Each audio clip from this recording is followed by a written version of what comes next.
Hello, welcome or welcome back to my channel. Hi, if you are new here, my name is Freddie. This is my bookish channel, Sluggish Reader. and I've not uploaded for quite a while, but today I suddenly have that desire to, because I got 7 books that I've finished ever since I came to Taiwan, and I've not talked about these books on this channel. What an outrage. So it's time for me to just kind of like casually talk about these books. I don't know how long this video is gonna take, because I have 7 books here, and usually for me 3 books already could take like 30 minutes. So I don't know how this is gonna be like. I only have 4 gigs of free space on my phone left, so I don't know what's gonna happen. I hope everything's gonna be okay. I will try to make this video concise, even though concise is not really my thing. So all these 7 books were wonderful books. I did not have anything that I rated below 4 stars. So they're either 4 stars or 5-star reads, which meant that this video is gonna be like full of lovely, fun reading experience. Starting with the first one, this is Girls of Riyadh by Rajaa Alsanea, translated from Arabic to English by the author herself and also Marilyn both. Now the author is from Saudi Arabia, and this novel is about 4 young women who live in the richer parts of Saudi Arabia, and these 4 young women are friends of each other. They come from fairly privileged families, and their main their main stories, their main narratives in this book is pretty much about their search for a happy ending or good relationship with men. So we're talking about boyfriends, finding husband, getting into marriage, and all this stuff. This book is kind of like, it's labeled as some kind of chick lit, and I think for some people that label is something that would sound kind of off-putting for them, but fortunately for me, I like chick lit, so I enjoyed this one. I actually gave this one 4 out of 5 stars, and I was actually quite surprised by this book. In fact, I thought it was going to be just kind of like a fluff read, something that just felt kind of, some kind of palate cleanser, a bit hollow, kind of stuff like that. But I also feel that this book, on the outside, it has this kind of appearance or the facade of looking like it's gonna be hollow, or looking like it's gonna be filled with frivolities. But what's really fascinating about this book is that it is also highly political, and it is political in the sense that it doesn't try to push that political ideas on you. It doesn't bang you on the head with it. It is quite, I wouldn't say this book was quite subtle. Like, those political ideas that it's trying to convey is kind of something that you can see right away, but it's not something that you are inundated with. And rather, the storytelling takes a more gossipy tone. Now, there's something interesting about the structure of this novel. So like I said, this book is about 4 young women and their interconnected lives with each other, as they're trying to look for men, basically.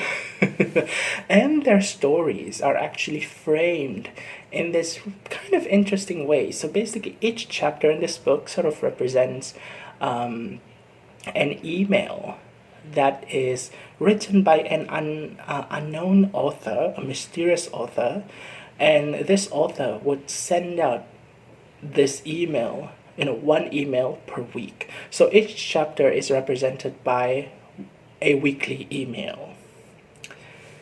And so all of the chapters here is like the continuation of all these emails.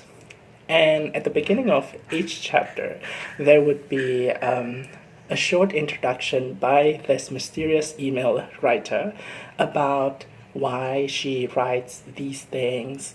And eventually, as we read more into this book, as the chapters progress, we also learn about how the email recipients, those who subscribe to this mailing list, how they respond to this mysterious author's writing, what they think about the stories of these four women, whether they find the stories scandalous or they find that they can relate to these women, blah, blah, blah, blah, blah. And we also learn more from these short introductions about, we learn more about the author's own thoughts and opinions as well. So there's this kind of interesting framing of the stories of the core stories of these four women. So it's kind of like a story within a story, except that the story outside is not really like a very complete story, but there is a narrative there. And on top of that, the story is set sometime at the turn of the 21st century, so somewhere around like early 2000s.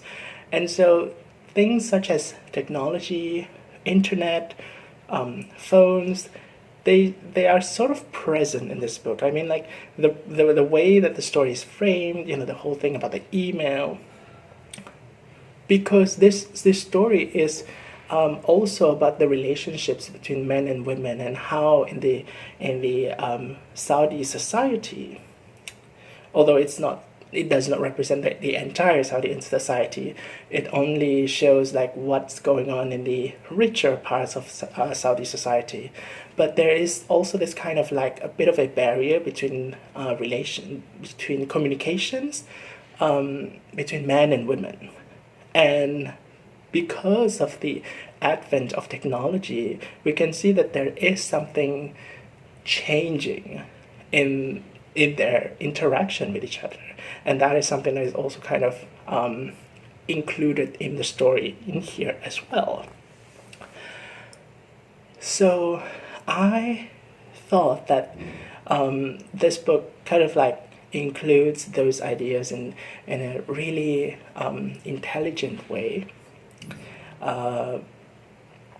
Again, I really like the gossipy tone.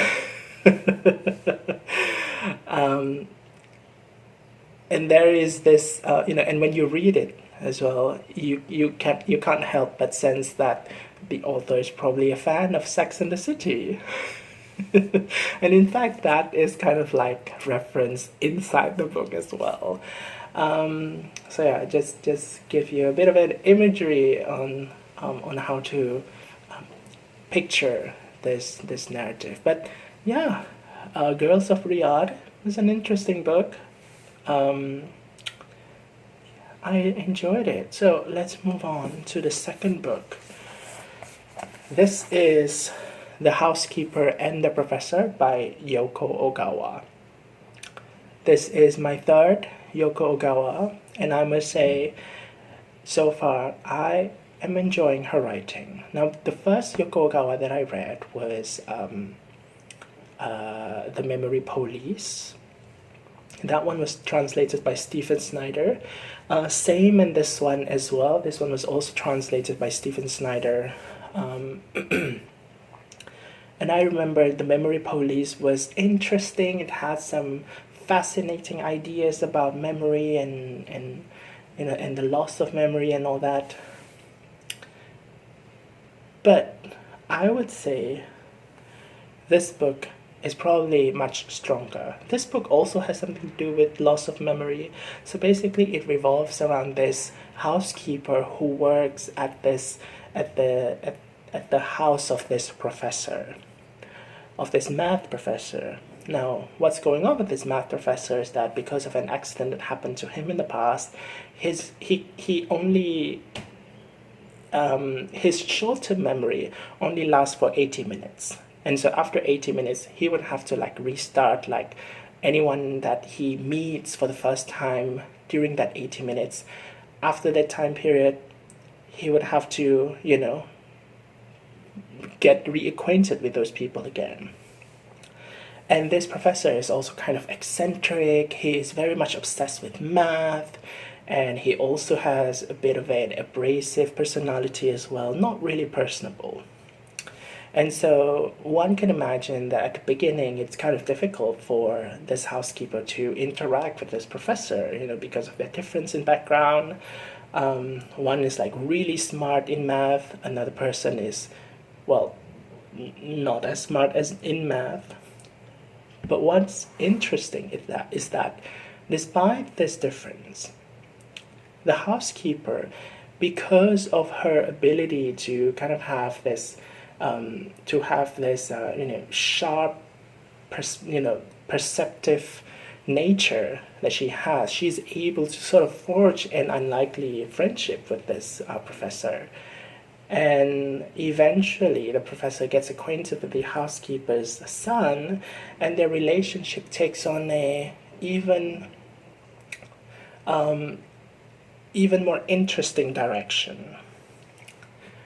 Now, at the beginning of this book, there was certainly this kind of like healing fiction vibe that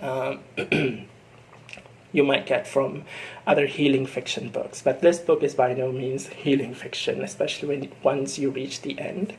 And also because it's Yōko Ogawa, there are going to be something grotesque in this book. Okay, that is not a spoiler. Which I find really amusing.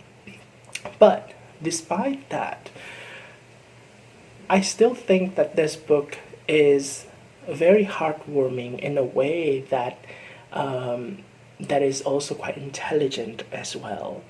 You don't have to understand math really well, like you don't have to be a math major or understand every technical things about it.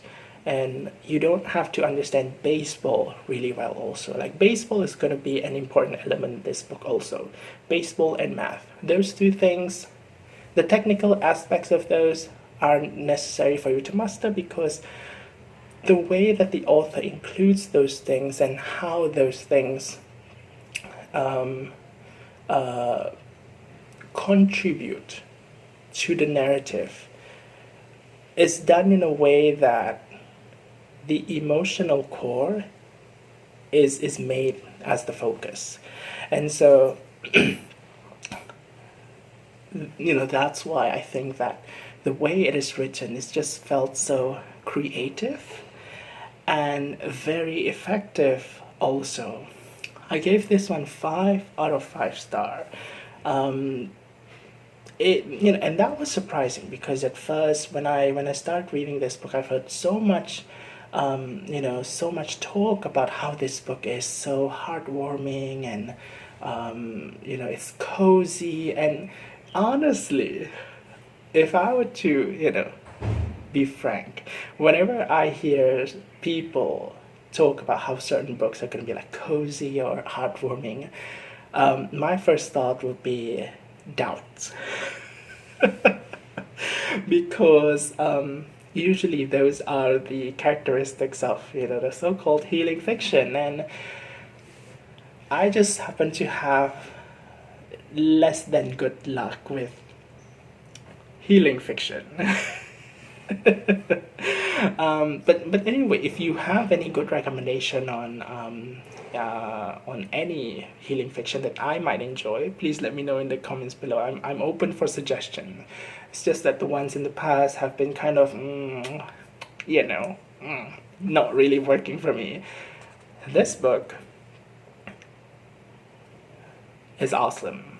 Okay, so I'm gonna continue reading Yōko Ogawa in the future. Hopefully I'll encounter more of her books. This book was really difficult to find because Yōko Ogawa is kind of popular among readers in Malaysia, and especially The Housekeeper and the Professor. This book is so freaking popular.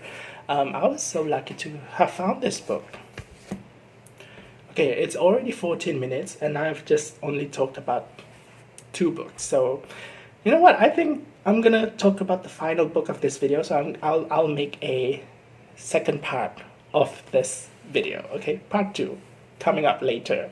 So I'm gonna stop at book number 3, and this is The Bridge Over the Drina by Ivo Andrić, translated from Serbo-Croatian by Lovett F. Edwards into English, obviously. And the alternate title of this book is also The Bridge on the Drina. And oh my gosh, oh my gosh, I actually spent a long time reading this book, but a few chapters in, I already knew that this book was gonna be an amazing one. I expected that this book was gonna be 5 stars, and reading through the chapters all the way until the end, you know, that 5-star momentum just remained. And by the time I finished this book, you know, the last few paragraphs, I had goosebumps. Okay, that was how good this book was. Okay, I'm gonna put this book in, you know, as one of my all-time favorites. So yeah, wonderful, wonderful book. 5 out of 5 stars, obviously. But yeah, what is it about?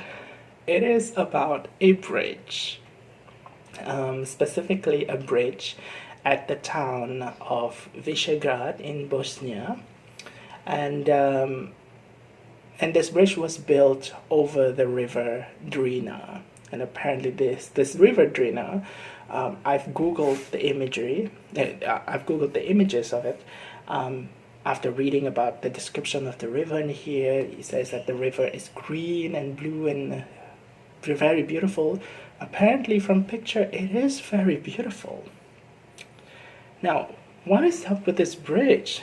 This is a historical bridge, and apparently, this bridge was built several hundred years ago, and the story of this novel takes place over the span of 400 years, starting from when this bridge was first built all the way until the early 20th century.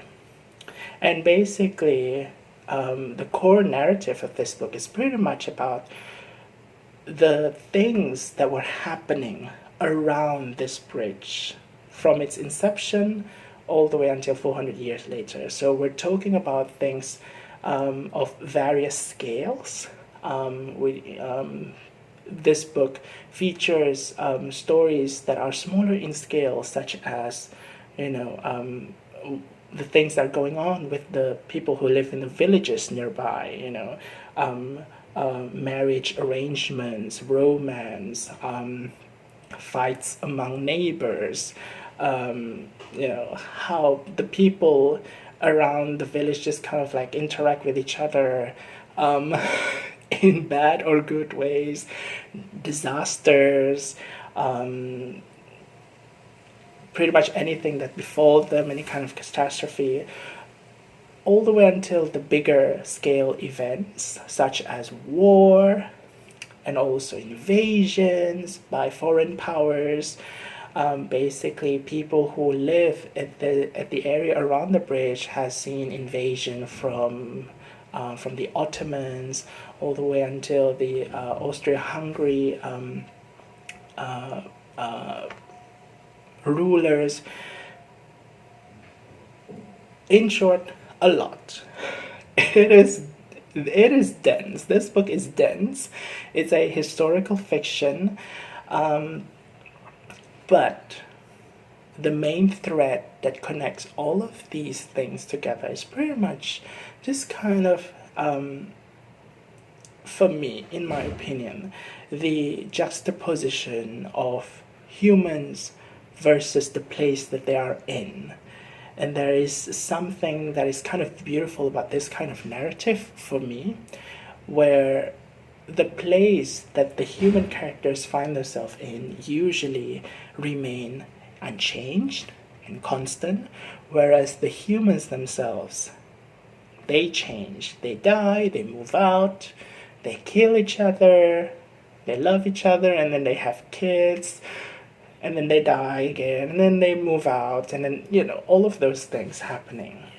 And this book captures really well the folly of humans in such a way that is very effective, because it puts these human characters against a backdrop of something that is grand. We're talking about the river, we're talking about the landscape where the river and the bridge are located, you know, and the villages. We're talking about the bridge itself, which is built as something that is very sturdy, and so it kind of represents something that remains constant. And so the constant comparing between these two elements just sort of further highlights how fickle humans are in this book. And I thought that was the very interesting part of it. And from there, this book discusses things such as power, power dynamics, how people respond to power, how people respond to each other when there is power around them. And I would say that's probably why the ending of this book is just so, you know, it resonates so well with me. Because the ending of this book just pretty much encapsulates how power, something that is kind of abstract but very much present, as far as the people who live near the bridge of, you know, the near the Drina and near the bridge, all those 400 years, how power has always been something that one can say as, you know, one of the main things that would bring catastrophe to them. And the sad thing is that those powers usually come from other human beings. So yeah, love this book, love the scale, it is epic. If you haven't tried this book, and if you have any opportunity to do so, I would strongly recommend this one. So it's 22 minutes now, and I think I'm going to stop this video. So I will continue talking about the rest of the books, the remaining 4 books, in a different video, because honestly, I'm also kind of tired right now. And I'll see you again in the next video. So until then, take care. Thanks for watching, and bye.